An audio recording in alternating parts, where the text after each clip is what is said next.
Start of the day, we get the announcement, we get the breaking news. Thank you very much. That we had been talking about, that we had been hinting, that we had been telling you was coming for quite some time. Shout out to the New York Times. They were the first ones to really put pen to paper and say, hey, this is coming. And what I'm talking about is TKO, which of course is the parent company of the UFC, of WWE, of PBR, On Location, IMG. They're getting into boxing. And when they announced TKO, when they announced this conglomerate, if you will, we all figured that boxing was the third pillar. It was going to be MMA, it was going to be pro wrestling, and it had to have boxing. And I've told you about Nick Khan, who is the CEO of WWE, about his background in boxing with the likes of Manny Pacquiao and Freddie Roach, HBO boxing with Lampley and Kellerman and Merchant. A huge boxing guy from Las Vegas. This seemed inevitable. And of course, Dana White has talked about his love of boxing and how boxing was his first entry into the world of combat sports. And he's been talking about Zuffa boxing for a long time. And things really started to accelerate when they started talking to Turki Alalshikh of Saudi Arabia about joining forces to create a new boxing promotion, or as they're calling it, a boxing league. And so it kept getting closer and closer and closer. And last week, the chief operating officer of TKO, Mark Shapiro, told investors on a call that this was imminent, that there would be a $10 million investment from the Saudis to create this league, but it would be owned and operated by them. They would produce everything. They would head it up. They would run it. And it was happening, and it was not only going to happen as a league, but they would also put on 4 super fights. And we talked about this earlier in the week as well, and Pete C and the boys talked about it on Friday too. Well, today, this morning, we actually got the official announcement, and we got some sights and sounds as well. In case you missed it, this is how Dana White and Turki announced the news. What's up, guys? We have just done a deal to start a new boxing league with Turki, who absolutely loves the sport of boxing. I am very happy today. I give the flag of boxing to the best man who can handle it.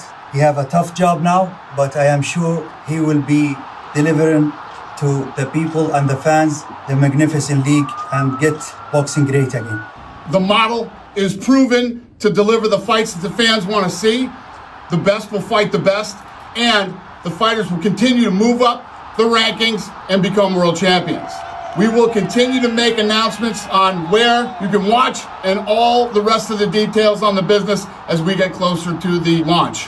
I'll see you soon. Okay, so gigantic news, and if you're wondering why we covered it, apparently the face of this new promotion is King Callum Walsh, because the video was littered with King Callum Walsh footage, but we don't want to get in trouble for showing said footage, so we had to cover it up. But obviously this is someone that they've been backing, and there's of course going to be more fighters in the stable and more names attached. But important to remember King Callum Walsh. Now, we will get more on him. We'll talk more about him in a moment. Just a few other things to set the table. This is from a press release that came out at pretty much the same time. There was an interesting quote in here from the aforementioned Mark Shapiro, the president and COO of TKO. This is a strategic opportunity to reimagine the sport of boxing globally. TKO has the deep expertise, promotional prowess, and long-standing relationships.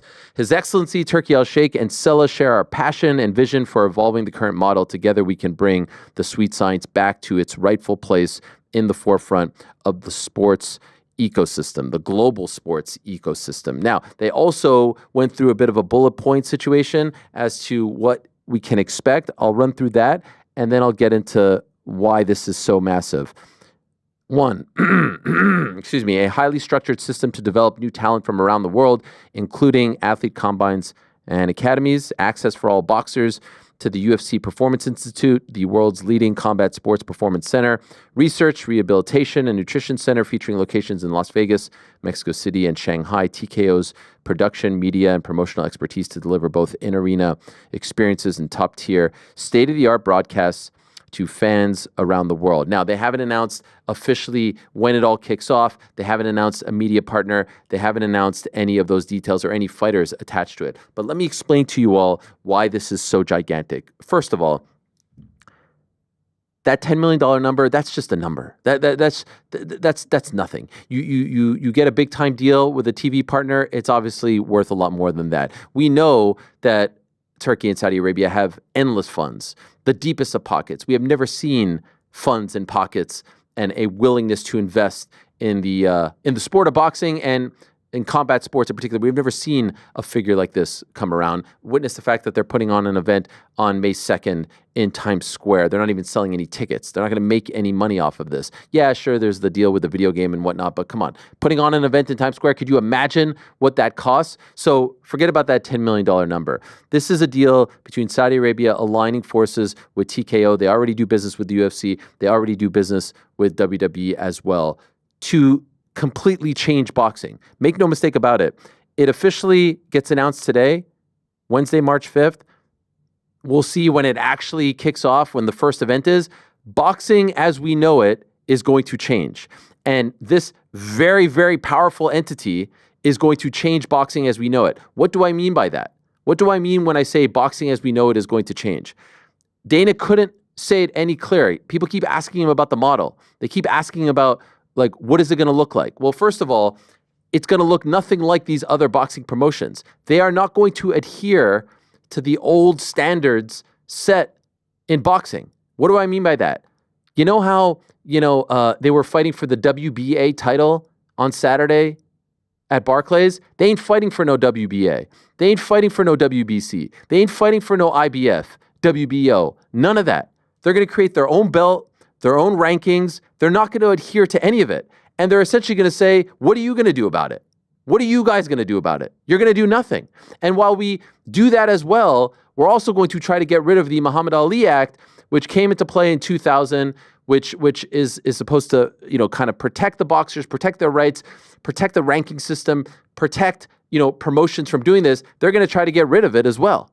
Now, even if they don't, it doesn't matter.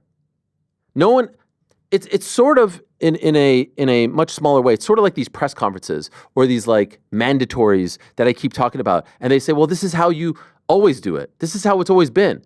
And they're coming in and saying, to hell with that. Why? Why do we have to do it? So when Dana White tells Ring Magazine, which is, of course, owned by Turki Alalshikh, I have the quote right over here. He was asked about it.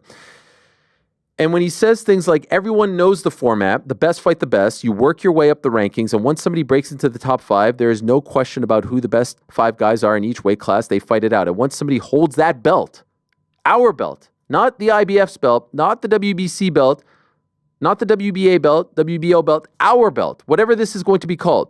TKO, probably not. That's probably the parent company. Whatever it will be called. Who the hell knows? Not Zuffa Boxing. That's not a thing anymore. Zuffa's not a thing anymore. But whatever it's going to be called, that's going to be the belt. So they'll have, who knows how many divisions. Again, they didn't say, but there'll be a 140-pound TKO belt, a 147, a 154, a 160, a 168, a 175, and on it goes. Once somebody holds that belt, you don't need 3 letters in front of the belt. You see what I'm saying? Whoever has the belt is the best in the world in that weight class. It's a very simple model. Now, here's why it's going to start grassroots. You can get a King Callum Walsh. You could get a guy who's 5-0, 3-0, 2-0, 4-0, 6-0. You could get a guy to buy into that.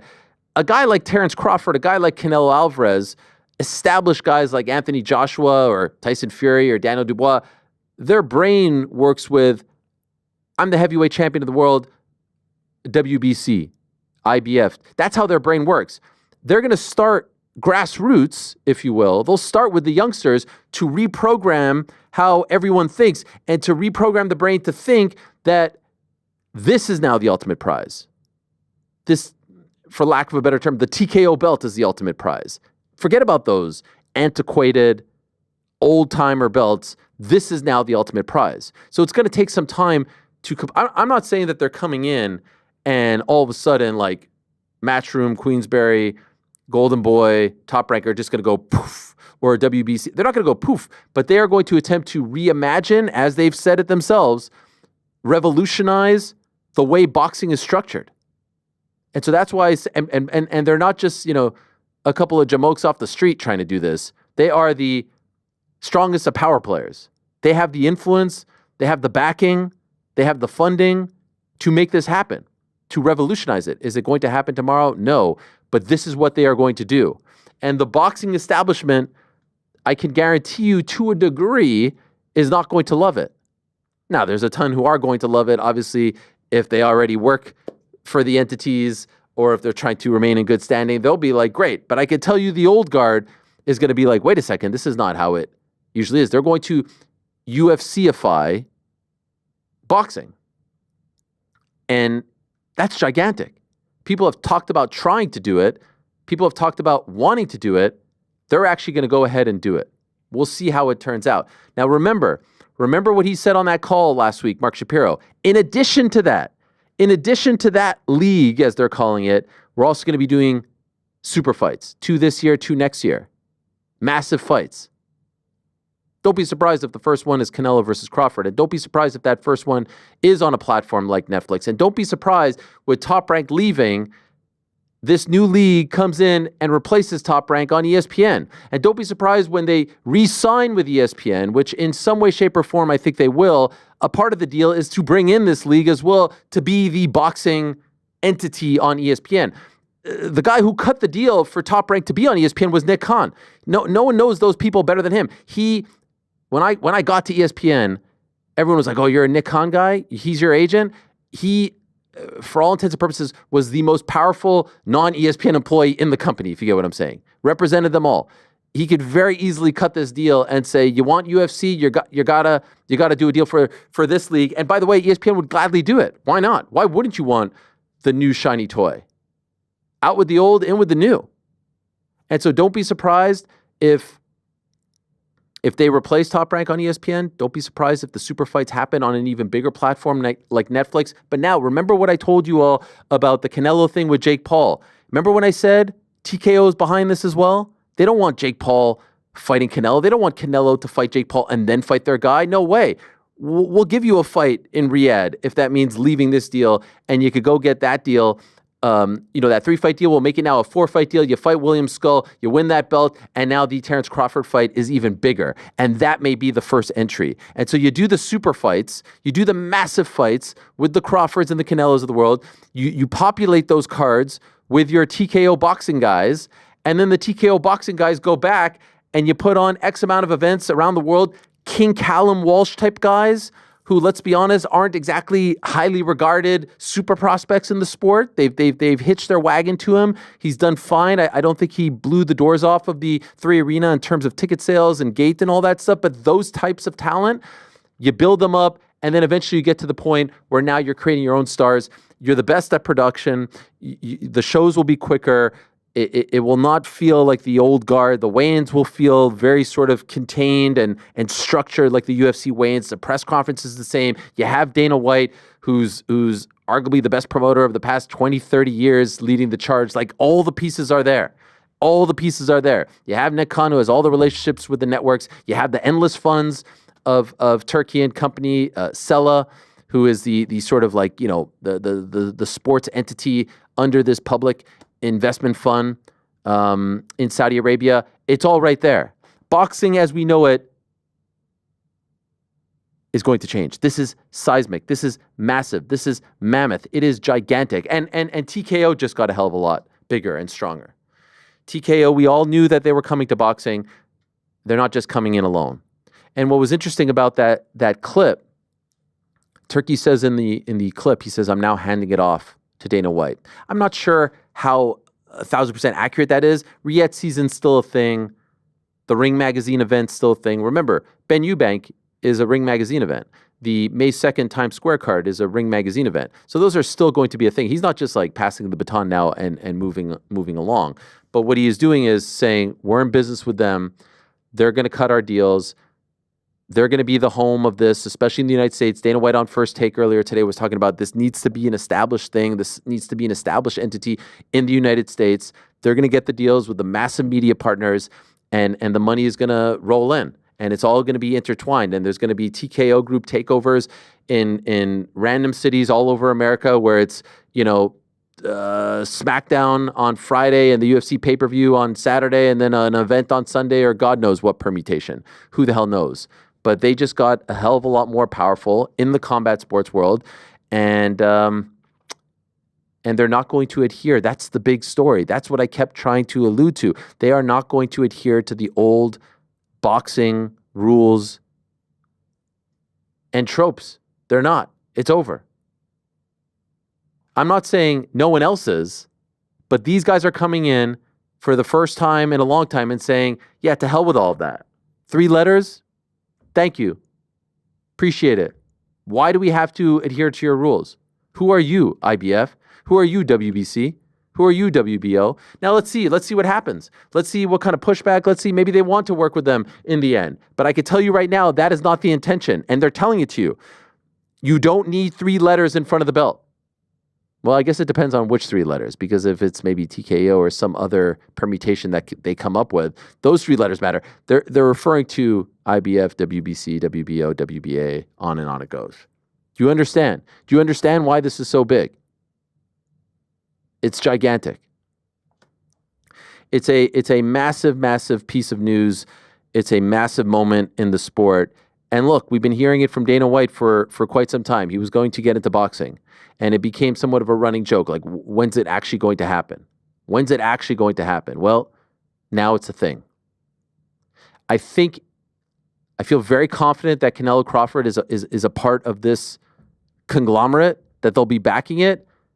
Does the league, if you will, and I hate that word, to me it's about promotion, but they keep calling it a league. And I think what they mean by that is the same way WWE is kind of a league and UFC is kind of a league where it's all sort of contained, it's exclusive contracts. The model is going to be the same thing that they did with UFC. He is telling it to you. Listen to him when he tells you. He tells you that when he bought the promotion with the Fertitta brothers in 2000, they had 12 contracts and they built up the names there. And all of a sudden they weren't fighting for, sanctioning body belts. They were fighting for their own belt. They built up the rankings. They built up the contenders. They built up the champions, the prospects, all that stuff and more. And they're going to try and do the exact same thing here with a massive, massive player behind them. Fascinating stuff. Fascinating times in the world of combat sports. And wouldn't it be great to have an outlet that covers all of this fairly and accurately and without bias? Thank you, Frank. The without bias part was important. Yeah, I think that was the most important. You kind of, no. I mean, it's okay. It's okay. Gentlemen, what do you guys think of this? Any immediate reaction? Any immediate thoughts? Anyone there? Oh, hey, PT, nice hat. Tough loss last night. Thanks, man. Tough loss. Yeah, I'm absolutely reeling from it, to be honest with you. A lot of questions I have actually about this. Please. And I think we're all going to have a lot of questions for a very long time. The first bullet point they made, about this kind of state-of-the-art situation, combines. What I'd ask you is, is that needed in boxing? Is that needed in combat sports? Like, most of the most compelling stories in combat sports are guys who are kind of outcast, weren't going through systems like this. It is something new, but is it needed in combat sports would be my first question. What do you think? When you say combat sports, you really mean boxing? Yeah, well, I mean, MMA, combines, we haven't seen anything like this before, as far as I know, right? Oh, you're specifically talking... Yeah, I don't know. I don't know how much of that is needed. That's stuff I kind of gloss over because it's like... I hate when we try to become like the NFL. I hate when we try to do that thing, drafts, league, standing, all that stuff. I think what they're trying to say is that it's going to be a system where we're going to bring people up from they've got to get some great matchmakers. They've got to get some people at the grassroots level who are going to sign guys out of the Olympics. You know how like Matchroom and Queensberry and Top Rank get these guys, the Keyshawn Davises of the world. They say, okay, come to us. The Pat Browns of the world, they go to Matchroom. Now you come to us. Now you come here. And and they're going to build them up that way. And so, yeah, will there be like a combine like you see on NFL Network over the past week in Indianapolis? I don't know if it's exactly that. But what I think they're trying to tell you is they're not looking to sign necessarily Ryan Garcia. Ryan Garcia is a gazillionaire. He doesn't need that. He doesn't need that type of backing. But they'll sign Ryan Garcia of 10 years ago. You know what I mean? You mentioned that, they're going to be outside of those main organizations, the three-letter ones that aren't TKO. What we've seen in MMA is in Bellator, PFL, things like this. The one complaint that we often have about these promotions is, well, you're just doing the same thing as UFC, but you just aren't doing it as well. You don't have the same star power. When I'm listening to this, my first concern would be if I was this new boxing league. Now, given that they will probably have better production because UFC are absolutely savage at production, but how will that not be the same thing as we've seen with PFL, Bellator, being basically an imitation of the UFC? If these other organizations have these big names, we heard Keith Idec talking about Gervonta Davis and how important he is to the whole boxing world at the moment. There are very few of these guys in boxing. Without those big names, how can they compete with these big organizations? Because they'll be on ESPN, because they'll have the backing, because they'll build the stars up on these super fight cards, and because they want it to look like the UFC. In this case, they want it to look like a copycat because they think, and they are accurate when they say this, their production is better. You look at some of those shows, Dana said it today on First Take, they drag for 9 hours. He's right. Let me be 100% honest with you guys. This and maybe I shouldn't say this. They asked me to go to Riyadh for the last card. They asked me to go to Riyadh just a couple of weeks ago. And I asked them what my role was. And I said, I don't want to be a part of the problem. I don't want to be part of the filler. Maybe this is stupid. Maybe I should shut up and take the money like everyone else. But I don't want to be a part of the problem. I don't want someone to be like, oh, great, 30 minutes of talking. These broadcasts need to evolve. These press conferences need to evolve. These weigh-ins need to evolve. And so they're going to evolve it. And what are they going to do? They're going to steal the model. They're going to steal the model that they've already established, their own model. So it's not technically stealing, but you get copying the model. And so it's okay in this regard if it looks like the UFC. They're going to try to make it the exact. That model works. They know it's proven. And it also works not to deal with any third parties. And it also works when you don't have to let anyone produce the events.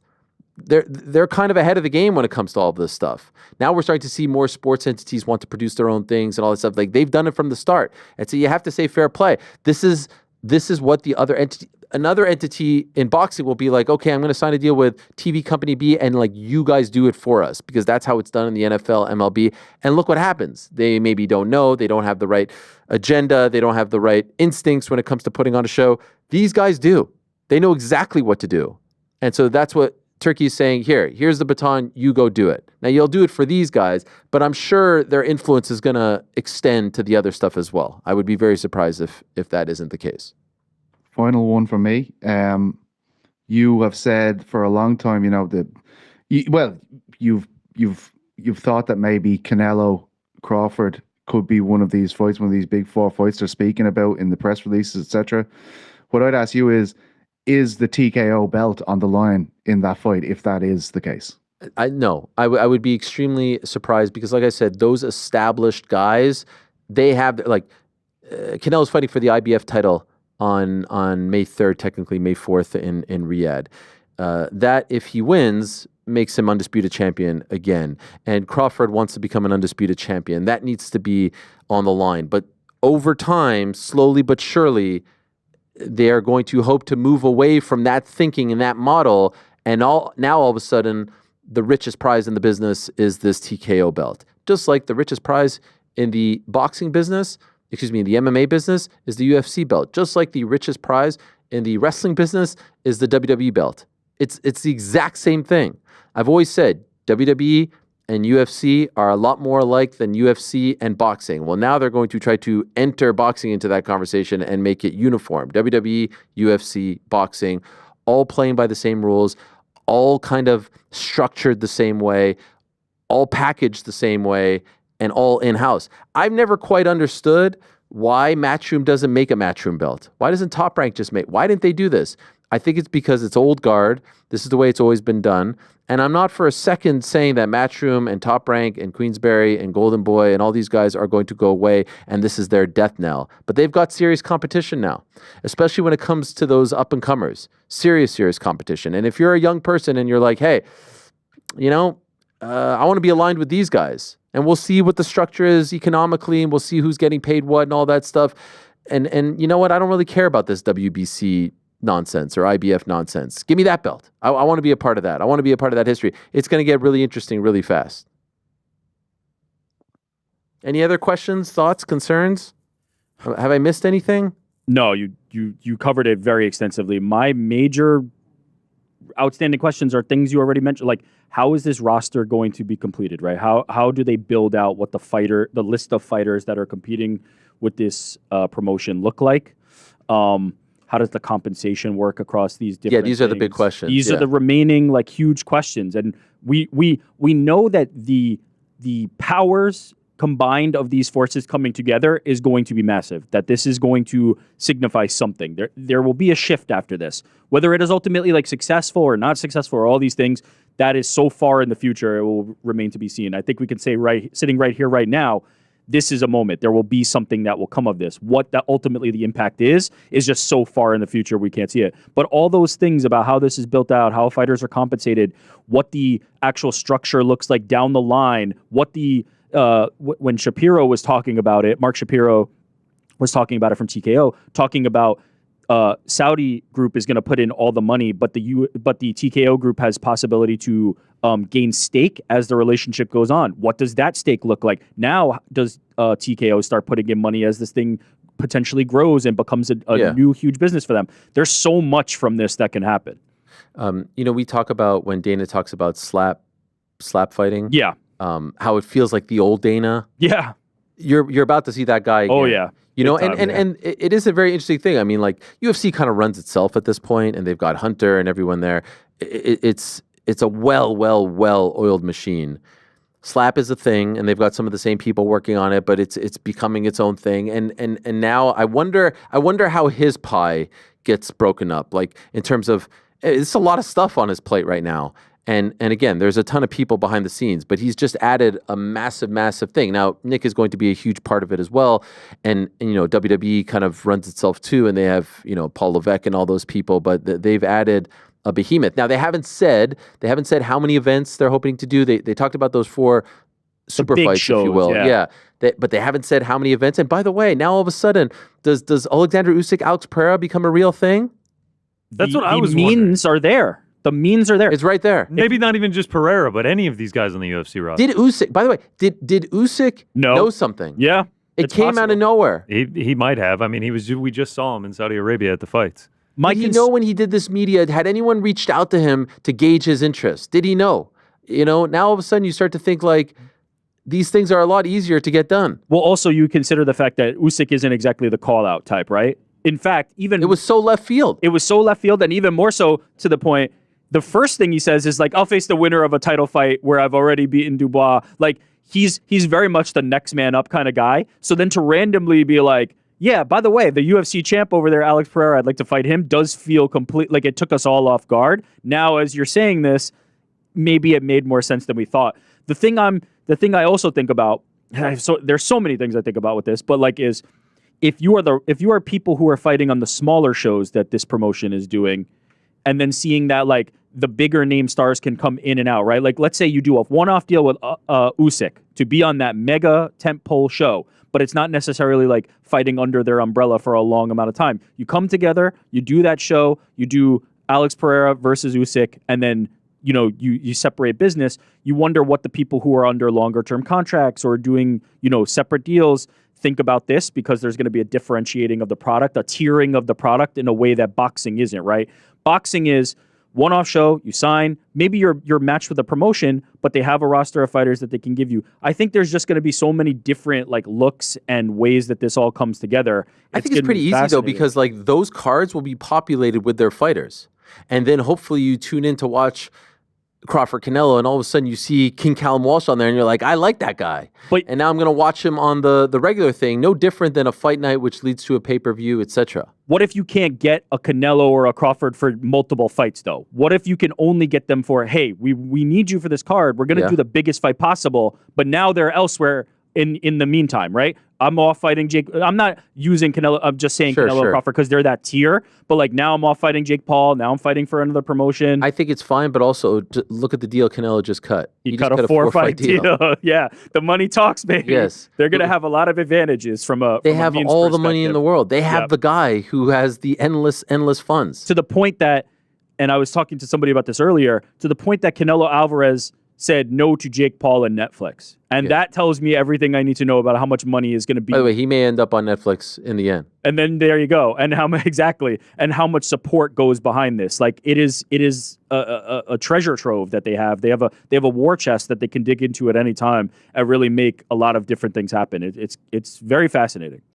Hey there. Sorry to interrupt. Just want to remind you, if you haven't already, please do hit that subscribe button. We would appreciate it very much. And while you're at it, give us a thumbs up too. You know, we've got live shows, interviews, clips, and a whole lot more going on this here channel. All right, now back to the show. I see a super chatter here, which is relevant to the discussion, Frankie.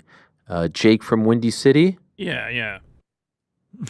What kind of distribution do you see? I thought you were going to read it yourself. No, this is your job. I don't want to take your job. Oh, okay. Well, also, what happened to the music? Super chats. I mean, if we're sticking to it, we're sticking to it. It's super chats. Oh, I know, but this is just one. The other one doesn't really fit. What kind of distribution do you see TKO boxing on? Netflix, Prime Video, Sky Sports, ESPN? What do you lean towards? All of the above. Those are the players. I don't know about Sky Sports, to be honest. I don't know if Jake is. Well, he says he's from Windy City, so that's a random one. But Netflix, Prime, ESPN, I would say are the big dogs right now. You know, there has been some talk of Warner Brothers, which is TNT, TBS, because they lost the NBA, so they have some funds, but it doesn't seem to be the play.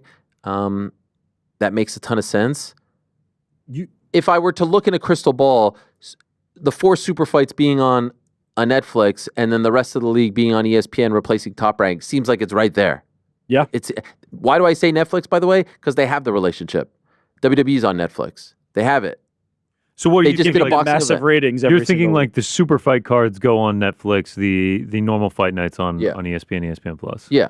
Netflix already saw what a big fight does on its platform, right? Oh yeah. They had the litmus test right there. It's right there.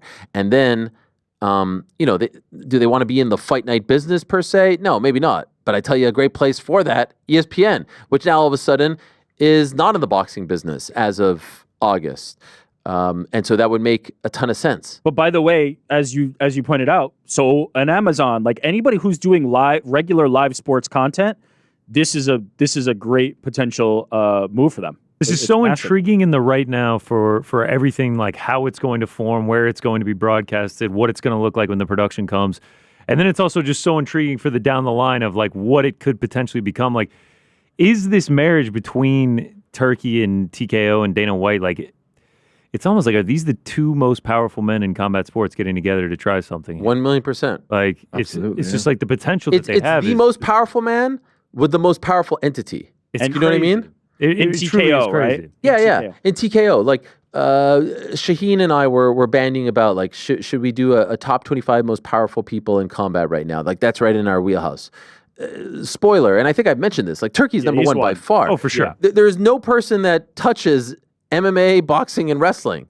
There is no person, and he is that guy, and he just so happens to be the guy with the greatest wallet, right? And does it on the biggest scales. Like he's getting Robert Whittaker to come fight in Saudi Arabia. He's getting the biggest boxing matches. He's getting these giant WWE events. Isn't Royal Rumble in Saudi Arabia next year? 2026. Now you can point to TKO executives that would have that same all 3 reach. But the major issue with potentially putting them up there with Turkey in terms of status is that Turkey is footing the bill on the boxing one. He's ultimately who the buck stops with, and so he has he's funding this, the boxing side of funding, and then TKO. Obviously, they're still controlling that MMA part of it on their end, but yeah, he's number Not to one. mention pro wrestling. You know what I mean? Yeah, that's what I'm saying. Yeah. Yeah, no, it's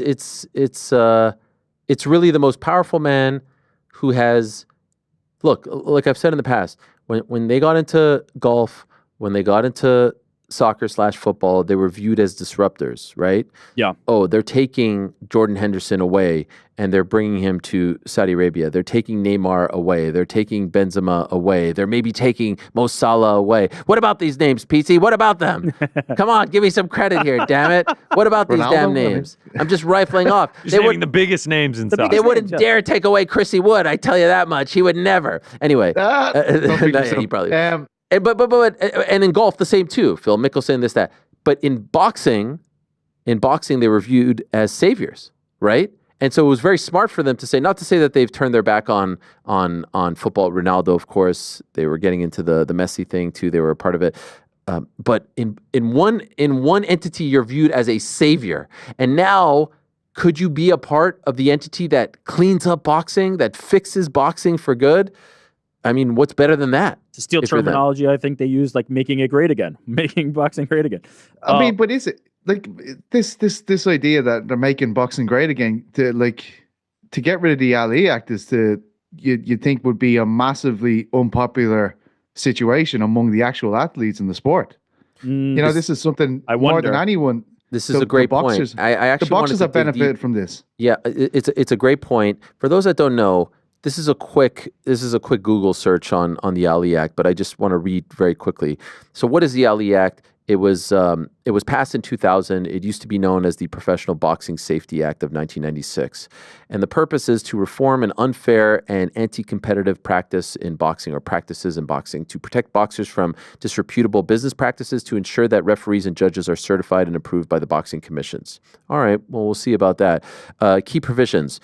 Requires sanctioning organizations to file bylaws and a description of their policies, ratings criteria, and sanctioning fee schedule with the FTC, Federal Trade Commission.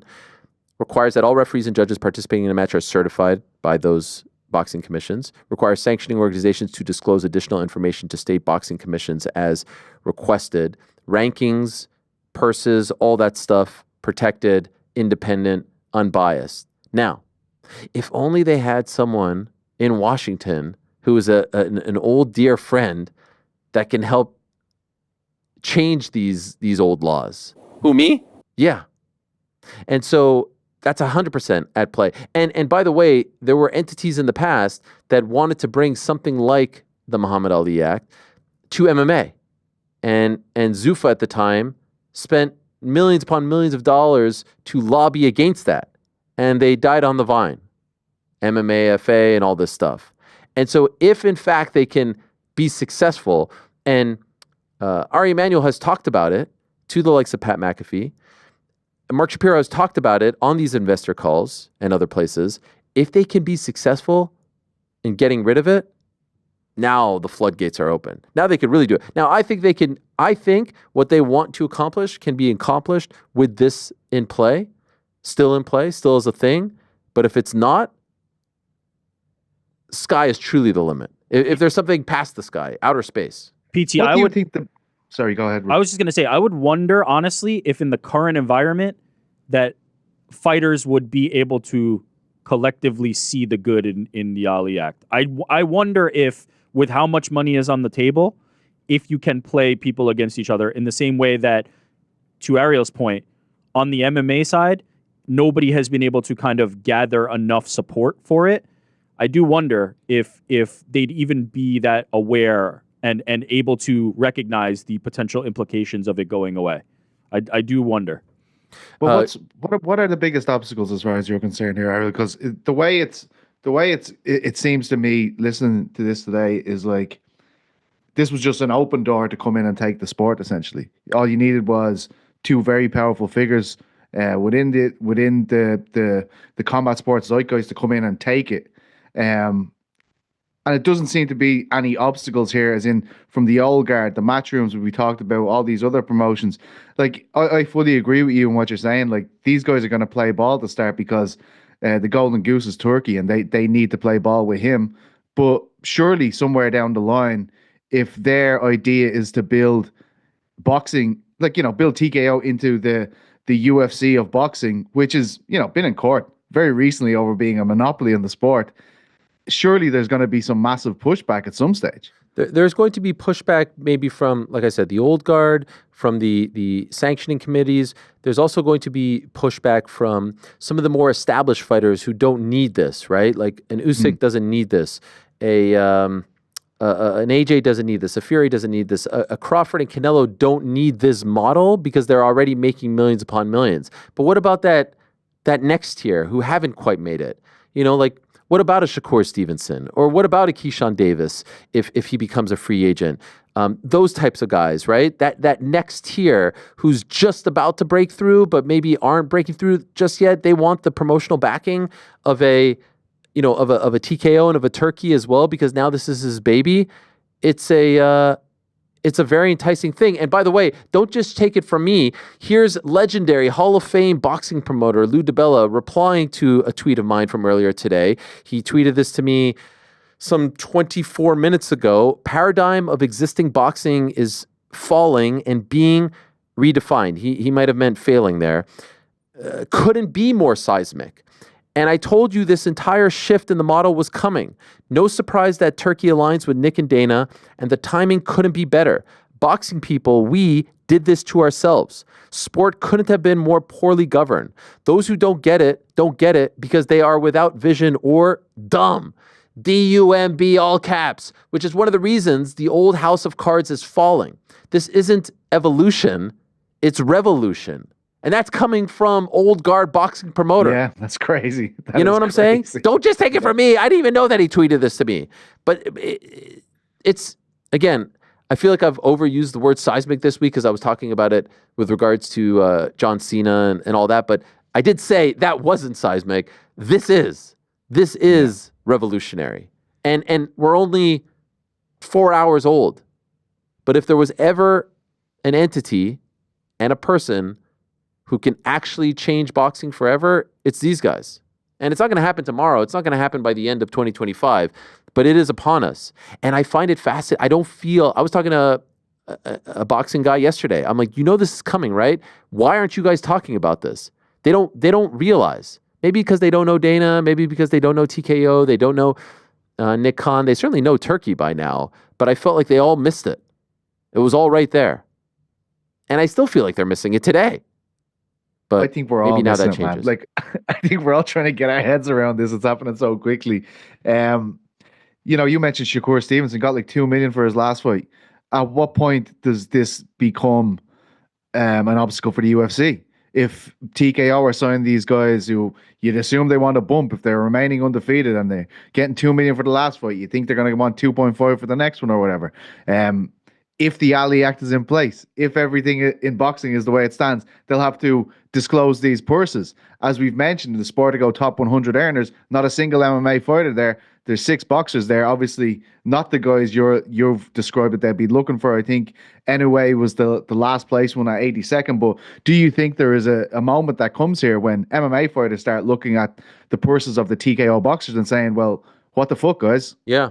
Well, yes, and it depends. Like, I don't know what a Callum Walsh makes, so the majority of these guys are going to be in that sort of ballpark. But it's a great point. It's a great point if they do in fact see that. Look, we're about to talk to Malky in 10 minutes, and one of the questions I'm going to ask him is about John Jones and Tom Aspinall. And John Jones has a number, and that number is a lot more akin to the the numbers that we see. What's that? Deontay Wilder money. What was the Deontay number? 30. Yeah, it's a lot closer to that number. Oh, you're talking about with Francis and all that? Yeah. It's a lot closer to that number than the number that Pereira or Ankalaev are going to make this weekend. You know what I'm saying? Obviously, Pereira a lot more. And so, yes, this could be a thing that happens. But come on, man, is there a more tough, ruthless, no BS negotiator in this sport, in this combat sports entity than Dana White? Like, this is going to be fascinating. This is going to be fascinating to follow, because I don't think they know what's going to hit them.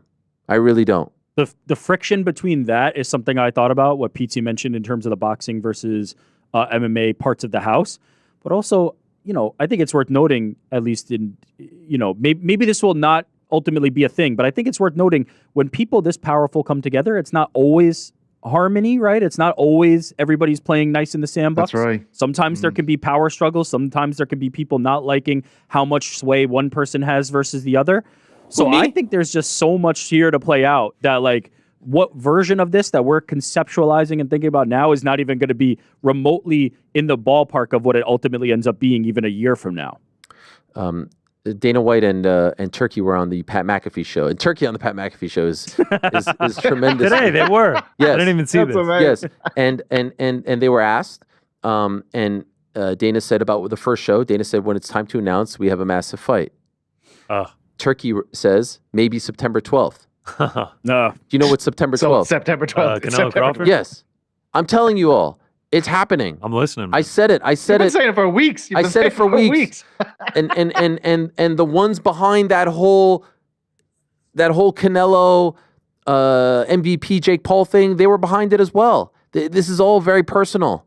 You know about Nikisa's background with the UFC and the CFO and Dana and Jake and all this stuff. They weren't going to let this guy fight Jake Paul and then fight Crawford. They weren't going to get him, the potential of getting him, I don't know, hurt, whatever, embarrassed. Who knows what would have happened? I know Canelo's on a different level, obviously, but no. Okay, take this fight on May 3rd in Riyadh. But also give Jake Paul what he wants and a payday before that. Nah, we want it.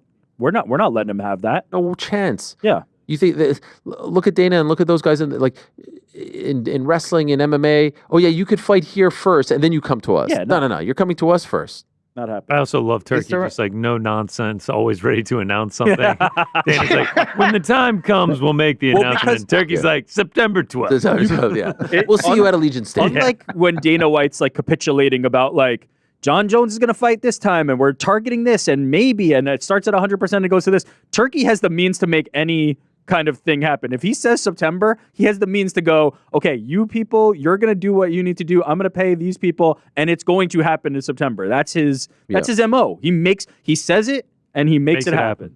Two questions I have. Yes. Do we think they use the Mighty Apex in this new TKO Boxing League? Absolutely. And, by the way, that is now the new name for it. the Mighty Apex. Yeah, I mean, Shapiro coined it. I need a T-shirt, the Mighty Apex, and then it's a picture of a warehouse on the outside. Second, do we think they use uniforms as well? Completely strip the boxers of their custom unis.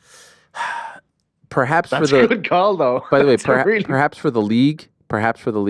But yeah, no way Canelo and Crawford are walking out in TKO boxing. Turkey's whole thing is the pageantry. He's always kind of like been behind. But again, but listen, he said it in the thing. I'm passing it off to them. Do you believe that? No, he's not. To a degree. No, he's not. To a degree. The league, yes. The league, yes. The league. The league, he will say, you guys have done it. Yes. You guys. Remember at the very beginning, I remember he did a sit-down interview with Ade. And by the way, mark my words on this. Ade's going to join us in an hour or so, and he's more like traditional boxing. He won't even quite get this unless he's listening to us right now because they're all sort of in denial. They're all in denial. And that's not a shot at him, by the way, but they're all like, nah, it's not going to happen. Trust me, it's happening. It's all happening in front of you. Denial or just ignorance? Lack of understanding. I think it's ignorance. Maybe. I don't think it's denial. I think it's just a not under like the UFC model is so, as you've rightly pointed out many times in the lead up to this, UFC is a WWE structure, not a boxing structure. And so I would understand, and the Ali Act and all the reasons that it makes sense that the comparison does not make sense to boxing. I just think they're not aware of what this business model is and how it's going to fundamentally kind of shift the boxing industry. I think it's more that than denial, if I'm being honest. It might be denial from the sense that they think it can't happen to me, right? Yeah. It can't happen to me. We're old boxing. But you see from Lou DiBella, he sees it happening. He saw it happening, and now it is happening. If anything, the fact that Turkey is putting this much faith into it and partnering up with Dana White should be a signal that it's probably something pretty serious that's going to have a shift in boxing. That might be the best call of them all, because think about it. If you were Turkey, right, and you were like, we're starting a boxing thing, the number one person you're going to call is somebody who's in boxing, right? No. We called the UFC. We called Dana White. We called TKO because they have the model that's gonna work for this. And so that's an indictment on the boxing industry to a certain degree. Yes, but I still think his business dealings with Queensberry and Matchroom and Golden Boy remain. But they now want to build their own thing. They want to build their own thing with their own stars and not need these guys. It remains as long as it's useful to them. Right. Then when it no longer becomes useful, it's my show. It's all my show. You asked about how much of Dana's pie is going to be split. I'm guessing the vast majority is toward this, and all of a sudden, I think he's going to be passionate about it though. Like it's 100%. not like he's going to want to have most of his pie cut to this. I mean, obviously the Zuffa boxing in the past and everything like that, and UFC, we've said several times, like it's almost gotten to a point where it's sort of running itself with Hunter and everyone over there. Like it feels like he's going to fully engage in this and really try to make this successful. outside of Power Slap's big like move off platform to another platform, I don't think that business needs Dana White as the mouthpiece much anymore either. So I think we're shifting drastically toward Dana I still White think they boxing. could. Listen, Monster Energy and Bud Light, like they ain't sponsoring this if Dana isn't involved. Yeah, and you if do a UFC is video involved. from an office somewhere. Yeah, but it's What's up, guys? this is in his, as he would always say, like in his DNA. Like this is who he is. He has been talking about boxing for as long as we've seen him on camera. He's always talked about boxing. He's always compared MMA to boxing and why the UFC works and the boxing model doesn't work. This has been 20 something years in the making at this point. And that's not an exaggeration. He has always said at some point he wanted to get in. And so now here we are. Thanks for watching this video. Before you go, if you haven't already, hit that subscribe button for us. Also, give us a thumbs up, leave a nice comment. These things go a long way. And while you're here, do check out the rest of the channel. We've got live shows and full interviews, clips, and a whole lot more. We're doing big things here, and we appreciate your support very much.